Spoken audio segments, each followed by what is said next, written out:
Yes, sir. You already know what time it is. Your favorite cousins are back. Your favorite duo is now back in session. I am your host, Cam Silver. I am your co-host, Kyle Silver. And welcome back to the Silver Boys Podcast.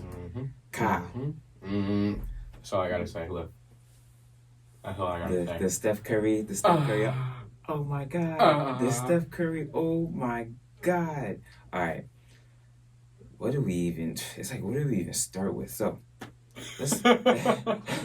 oh Jesus! What a weekend in football, though. Like that's amazing. Just crazy weekend.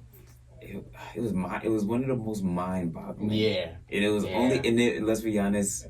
It was only because of really one game that happened. You know, everything else you could kind of tell. You could tell. Yeah. You kind of tell. Okay, this is trending this way. This is what should be trending that way. But let me tell you something. What happened on Sunday was. We'll get to that. We'll get to that. But first, let's start off what happened on Saturday afternoon and Saturday night. So, for the AFC wildcard, we had the Texans take down the Browns. Molly whopped them. Just put a beating on them. 45-14. Ooh, that boy C.J. Stroud, man. And that defense, oh my goodness. C.J. Stroud is probably the best quarterback rookie I think I've ever seen. Easily. I think I've ever seen. He looks like he's been there before. Yeah. Like it's like just his like 10th year, like the Tom Brady, like 10th year. His mechanics are second to none right now. It's funny because when he throws, it doesn't look like he's putting too much into the throw. Never. Like the downfield throws look so effortless to him. His stature, the way he's able to stand in the pocket. You know, like you said, he looks like he's been here before. He looks like a vet, and we've been seeing that basically all year. All year he's been looking. All year, that's something that we've been saying. So I'm more than impressed with what he put out there. He was 16 for 27, 274 yards and 3 touchdowns. Him and Nico Collins have like this bond right now where it's like it literally can't be broken. Nico Collins looks amazing. He had 6 receptions, 96 yards and a touchdown. But yeah, no, that Texans team is really, really good. The defense is great too. 2 pick sixes on Flacco. 2 of them.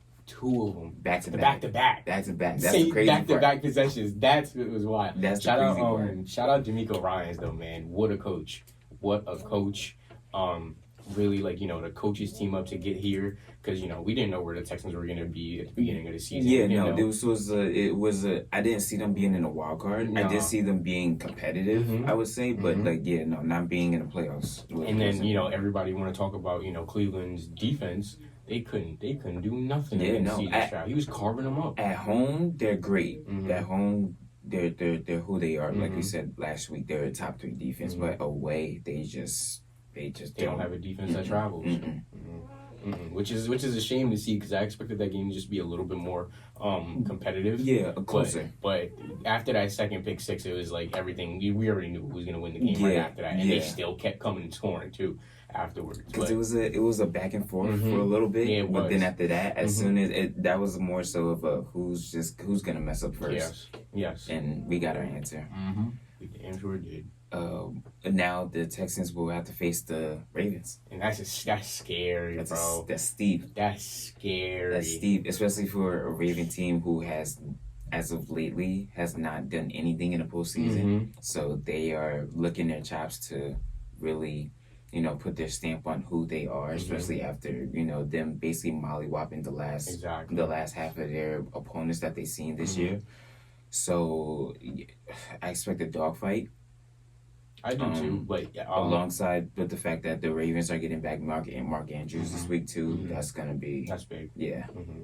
I don't know. I would not want to see this Texan team right now. They're sneakily dangerous. Yeah. Like they will get on you. And Lamar and that Ravens team cannot allow a rookie quarterback to come through after, you know, clinching up that first seed. Having that first week bye, and then you're going to let him come in and do this to y'all? Yeah, that can't happen. We're going to have a different conversation about C.J. Stroud and Lamar Jackson if the Texans do win. It's going to end up being more about Lamar than it is C.J. Yeah. Because, you know what I mean? Like, C.J. and them coming in with no expectations. So, you know, they just playing with house money right now. So they just balling out of control. But, yeah, no, with Lamar and them, if they do end up failing to get to at least the conference championship, then, yeah, there will have to be a serious conversation that I already know me and you both don't want to have, but it's gonna have to be had. I know. Damn, man. Okay. But yeah, no, that game will be Saturday afternoon at 4:30. That will be on ESPN if I'm not mistaken. But moving on, Saturday night we had the Chiefs beat down the Dolphins. Think we all kind of seen this coming. Dolphins literally had nobody on defense. No, what's it called? No Bradley Chubb there. No Jerome Baker. No Van Ginkel. Like, yeah, basically the whole middle linebacker core, all of that was just gone. Yeah. Basically, they were basically signing off guys like literally that was on their couch chilling. You know what I mean? Like bringing back it was Ingram. They brought back. They brought back a couple other veterans. Justin Houston. Like names that I haven't said in a long time. So, but yeah, it was troubling for them. The number one offense clearly got stopped. Mahomes looked like he came back to life a little bit. 23 for 41, 262 yards and a touchdown. Pacheco 24 carries, 89 yards and a touchdown. Rashid Rice, he's slowly but surely. Yeah. And I think that his arrival really came in this wild card game. 8 receptions, 130 yards and a touchdown. And Kelsey back to his normal stuff with 7 receptions and 71 yards. Their next game is going to the Bills. It's their first ever ever away game in the Mahomes era.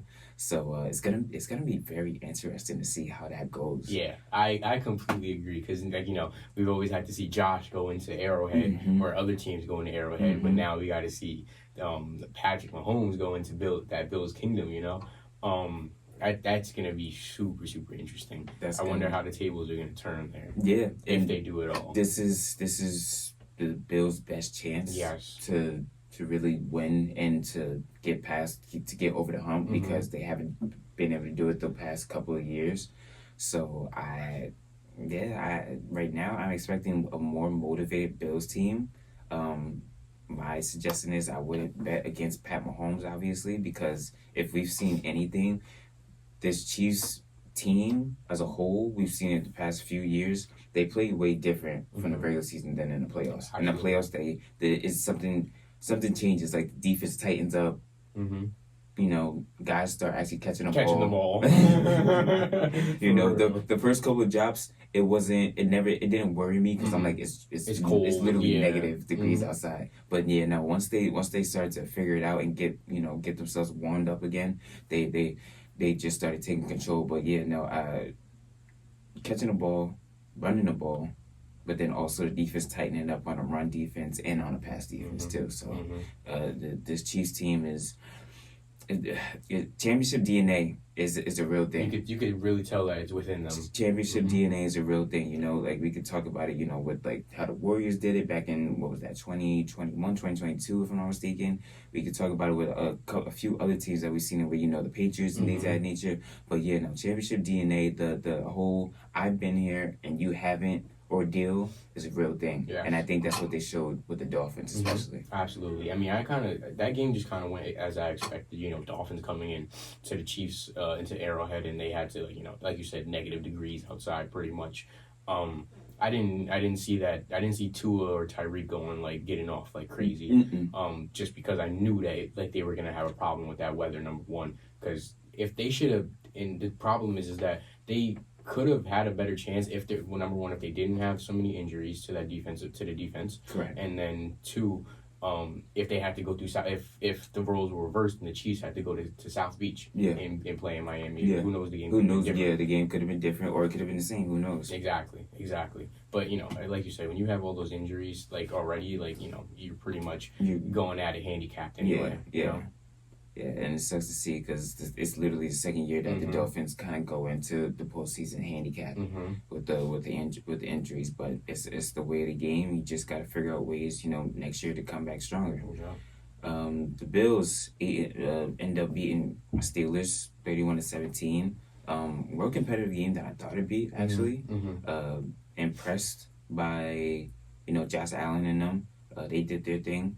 He had 203 yards, 3 touchdowns. He had 8 carries, 74 yards, and a touchdown on the ground. Cook, doing his thing per usual. 18 carries, 79 yards. Kincaid, one of the best tight ends in the league right now, 3 receptions, 59 yards and a touchdown, along with Diggs, who has 7 receptions and 52 yards. So the even in cold weather, the Bills always look good too. Always. So that's what's making this Chiefs Bills game so interesting. Yeah, because now it's not like they know how to play in the they cold. both The know both of them. right. It's not going to be like how it was with Miami. Correct. I'm very, very interested to see how this goes. But going back to the Chiefs Dolphins game, something I heard Rex Ryan say on NFL. I think it was Sunday Countdown.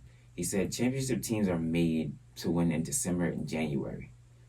Dolphins' record from September to November over the last 2 years are 16-6, which is pretty good. Yeah. But if we go to December and January, over the last 2 years, they're 4-10. Ooh. But now, if we go to the Chiefs, in December and January alone, they're 30-6 in the last 5 years.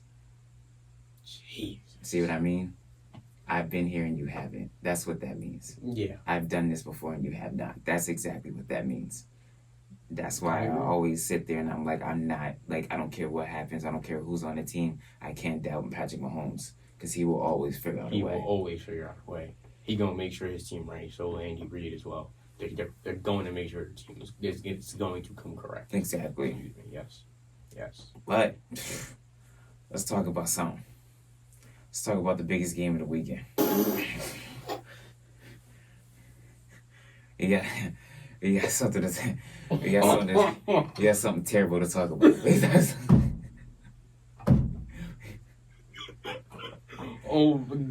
right into it, bro. We got something so tragic to talk about that.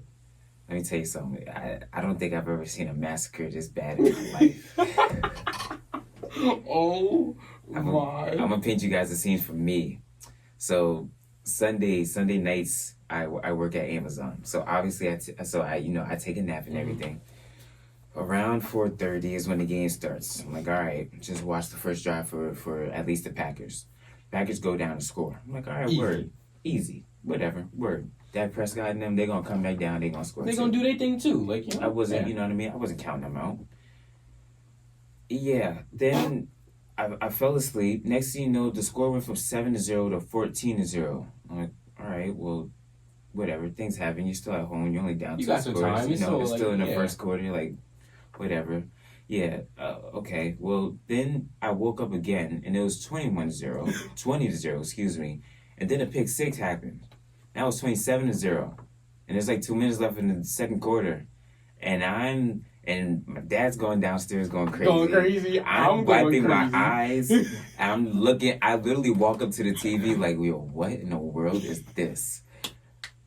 I couldn't, Cam, I could not believe it. I was confused. I could not believe it. I felt like a Cowboys fan. I was dazed and confused. I had no idea what was happening. I wasn't disappointed because it's not my team, but let me tell you something. I had a ball. I was in my room going, Creole, let me do another one. Are you kidding me? Yo. Oh my God. Green Bay, oh my goodness. Green Bay, I swear, everything was 5 to 6 plays, and then I think I ran the end zone. It was a couple runs. Aaron Jones, you know what I mean? You gonna go get yours. He was literally averaging 5 yards per carry. That's like, are you kidding? But hey, we've been saying it all year. Though they had no run defense. No run defense whatsoever. Everybody been saying it. Run straight at Michael Parsons. Run at them. They don't have no run defense. Another thing, if you noticed it, they played in like a nickel package. Mm-hmm. So they had an extra DB out there instead of a linebacker. Yeah. And that's the reason why they couldn't stop anything. That, and they have a problem with motion, right before the snap, is all Mike LaFleur does, because Mike LaFleur comes from the Shanahan coaching tree, which is all the Shanahans do. Mm-hmm. Straight motion. Everything is motion. Everything is straight up motion for you to create confusion on the other side and create the mismatch that you want, which they kept doing. The middle of the field was wide open the whole time. And that confusion really set in for that Cowboys defense, man. 48-16 with 6 minutes to go in the fourth quarter. Jordan Love. Are you kidding me? Jordan Love looked like Aaron Rodgers. Like it The 16 for second 20, coming. 16 for 21, 272 yards and 3 touchdowns. Aaron Jones himself, 21 carries, 118 yards and 3 touchdowns. Tutties. Are you kidding? Oh my God. Romeo Dobbs, 6 receptions, 151 yards and a touchdown. Luke Musgrave, 3 receptions, 52 yards and a touchdown. Datavion Wicks, 2 receptions, 25 yards and a touchdown. What?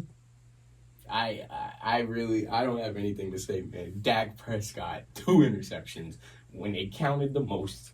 When it counted the most. In the first half, he had 87 yards, a touchdown, 2 interceptions, and that touchdown was lucky. Luck.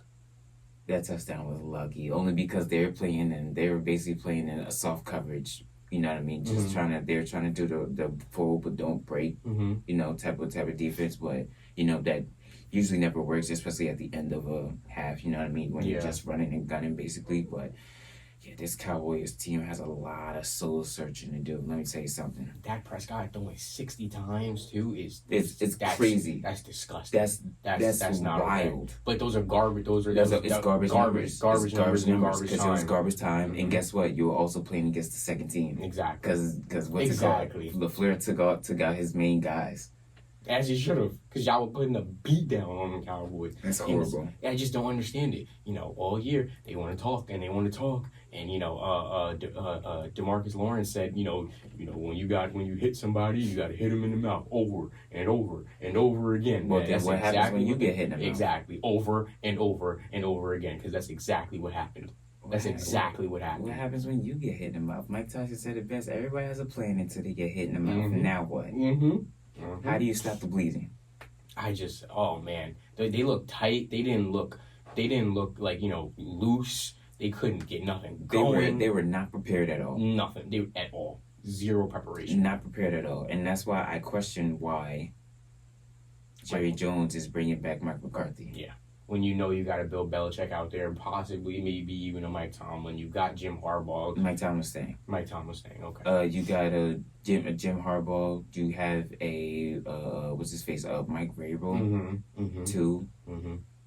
So this is, you know, but I mean, Jerry Jones said 36 wins is hard to come by, and if all you're doing is to look to win in the regular season, then you have your guy. You got your coach, yeah. You got your guy. 12 and 5 over the last 2 seasons. Your quarterback is one. Now let's talk about Dak real quick. Dak is 2 and 5 in the postseason. 14 passing touchdowns, 7 interceptions, 4 rushing touchdowns. In the last 3 playoff losses, he's had 5 interceptions and 10 sacks. Ooh. It comes down to moments, brother. It comes down to moments. He's not him. Some people are not built for the moments. He's not him. Not at all. And he showed it to us time and time again. It's like it's a reoccurring thing every year, just like Christmas is. Just like my birthday. And then there's Dak Prescott looking terrible in the playoffs. Throwing an interception and getting sacked. Like, you know, that it is what it is, man. And it's just something you can count on every year. Yes, literally. Him and CD did not look like they were on the same page at all. No. Like, it was bad. It was bad because CD was your main guy all year. And then all of a sudden, like, y'all have no connection. He tried to force it to him so many times. Too many times. That's the reason why he got those picks. Because the defense knows that's who you're looking for. That's who you're going to. It's your number 1 receiver. Exactly. Everybody in the world know who you're going to. Yeah, man. Shout out Mike LaFleur because he definitely outcoached. Shoot, what's his face? Kyle Shanahan was like, in the press conference, Kyle Shanahan was like, yeah, we started prepping for the Green Bay Packers by the second quarter. I was like, what? That's crazy. That is so disrespectful. That is so disrespectful to the Cowboys, bro. Oh, my God. Let me say something. Remember when Michael Parsons had that whole rant about George Kittle wearing the F Dallas t-shirt? Look, man, y'all didn't take it personally enough still. Nah, not at all. Y'all still didn't take it personally enough. Not at all. Not at all. Talking about if we see them again, I'm going to see that couch. That's what you're going to see. When are you going to see him? Next year? You don't want to see them next year either. I'm just saying, like, it ain't going to be this year. They're more than likely going to bring back the same team and just try to do it all over again. Of course they are. And so are the Cowboys. They're going to bring back the same team, and they're going to do it all over again. We're going to go 12 and 5 again, everybody. Then we're going to lose in the first round. Had you know what? Just wait. Oh, my goodness. All right. probably the best game of the weekend. The Lions and the Rams. Lions won a close one, 24-23.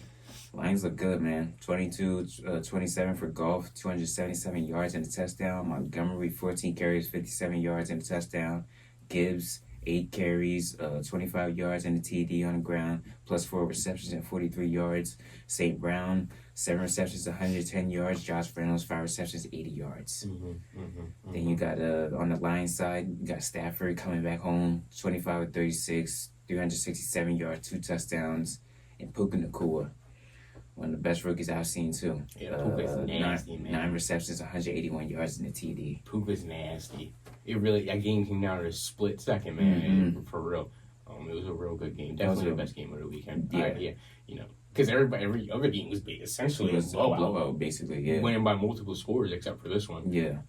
This is a good back and forth affair. Shout out Dan Campbell and them and him and that team too, man. Yeah. Dan Campbell got them ready. He got them right. Oh yeah. I love listening to him. He's so bought in. It's different. You feel different. I would run through a brick wall for Dan Campbell. I noticed it when they did they did Hard Knocks on them. Not this past summer, but last summer. They did Hard Knocks on them. And you could just tell that this team was destined to do something great. And right now it's coming into fruition. And last year you could see it too. Yeah. At the end of the season when they were able to knock off Green Bay and prevent Aaron Rodgers and them to go to the playoffs. So you could see it for sure. And now it's finally here, and they look good. And now they'll go up against a Tampa team who put an end to the Eagles. Have Baker Mayfield looking crazy nice. 22-36, 337 yards, 3 touchdowns. He just had dudes looking good out there. Everybody, all his receivers were over 40 yards, 45 yards. He was distributing that ball very, very well. Godwin, 4 receptions for 45 yards. Evans, 3 receptions for 48 yards. Trey Palmer had the 1 reception, 56 yards and a touchdown. He just broke every tackle that the Eagles tried to put on him. David Moore, 2 receptions, 66 yards and a touchdown. Their tight end, Cade Otton, 8 receptions and 89 yards. So yeah, they look good from head to toe. And right now, let's say riding pretty good momentum going to Detroit. Yeah. And it's gonna be be another real interesting game too. Yeah, they played each other earlier this season. Real interested to see how Todd Bowles will dial up his defense to see what they could do against that Lions offense who have great, obviously their package is just complete with running and passing. Yeah, exactly. So, and the O line is great too. They stand up very well. Very well. Yeah. But the Eagles go outside. Super sad. 9 points. No AJ Brown. Yeah, no, they just couldn't get it done. No AJ Brown. No AJ Brown. Jalen Hurts was looking like he had that little minute injury to his finger and stuff. Who knows how that could have affected him. The defense just did not look up to par. So I don't. The Eagles. That's going to be a conversation for another day. Yeah. But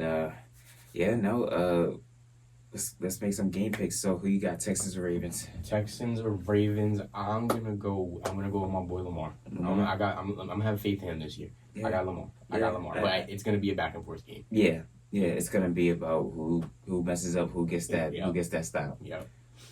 So I'll take the Ravens on that one too. Chiefs Bills. Sunday. That's our 6:30 game. Ooh, I'm gonna go. I think I'm gonna have to go Chiefs, low key, man. Chiefs. I kind of just feel like Bills are Josh Allen's gonna get in his own way.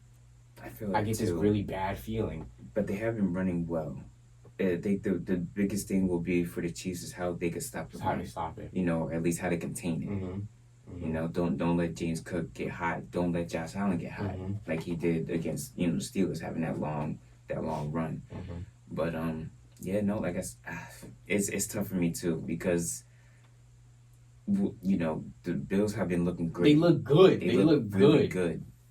So but Pat Mahomes and he beat them before. He's been there. I know that's the thing, but also it's his first road game. You're right. So, You're right. You're right. I'll lean on the Chiefs, but I'm not gonna count anything out on the Bills. The No, Bills look can't.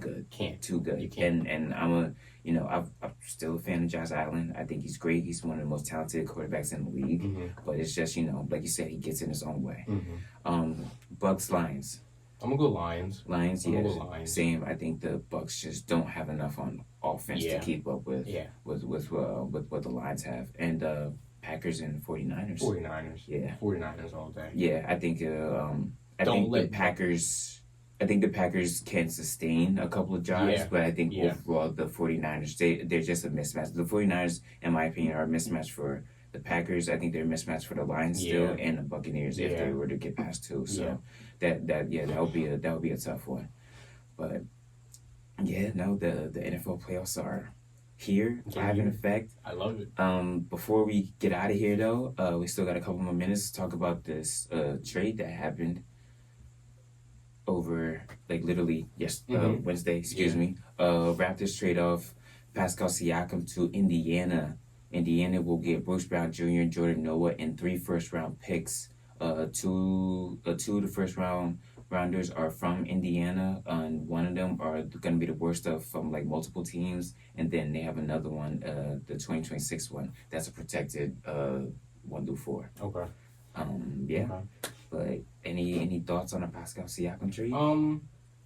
I actually kind of like the trade. I know Toronto's been looking to move him for a couple of years now, actually. Mm-hmm. There's always been a little bit of talks around how to get Pascal, not like they wanted to get rid of him, but just how to make things what better direction for that team. direction we're going in. I like it for Indiana. I think it makes them, even better than what they were now. Just a little bit, that starting five, potential starting five is going to be nasty. Tyrese Halliburton, Benedict Mathurin, you got Miles Turner, now you got Pascal Siakam. Yeah. You got guys that will defend. That's a big thing. Yeah, that's the biggest thing. That's a big thing. You got 2 twin towers that will defend and hopefully not give up 150 points a game. Right, because you got your offense who can get 150 points a game, but the whole goal is to not give up 150 points as well. Mm-hmm. It'll be interesting to see how Miles Turner and Pascal coexist in the paint and stuff like that. Yeah, because I know Pascal could play outside too. But then how Tyrese Halliburton's gonna get him the ball in the spots that he wants to get him in. I got it. I'm gonna have to sit down and watch the whole game and really see how he plays with Indiana. Right. Yeah. No. Same here. I'm indifferent towards it. I didn't even know how to really react to it when it first happened, but I can see the potential with it. Going if they go into the playoffs, if they make the playoffs. The question is do you think that puts them over the hump of going against Philly, of going against Milwaukee, of going against Boston? I don't know if it does. I don't think it does for Boston. I think it gives a slight scare if they do meet Milwaukee. Maybe a slight scare to Milwaukee. Mm-hmm. Philly, maybe. I don't know. Joel Embiid has just showed that he's just too dominant. I always go back to what he did against Minnesota. Mm-hmm. Mm-hmm. You know what I mean? Against 2 twin towers, he still put up 40 and 20. Mm-hmm. You know what I mean? So that right there showed me everything I needed to see. But this is gonna be, like you said, it's gonna be interesting to see because you got somebody who could run the floor, got somebody who could defend, got somebody who could hit the a spot up 3, got somebody who could in a half court offense he could back you down, hit the post fade. I don't know. I gotta watch. Gotta see. You gotta let it play out. Yeah. Just gotta see what's going on over there. Also with Tyrese, whenever he comes back from his injury too. But good. Not too bad. More trades coming. With the trade deadline coming up in a few weeks. So we'll see what else is going on in NBA. But you already know. Till then. Watch some more great divisional round football. You never know. Maybe an upset or 2 could happen, just like we had this past weekend. So, till then, you already know what it is. I'm your host, Cam Silver. I am your co-host, Kyle Silver. And thank you for tuning in to the Silver Boys. Thank you.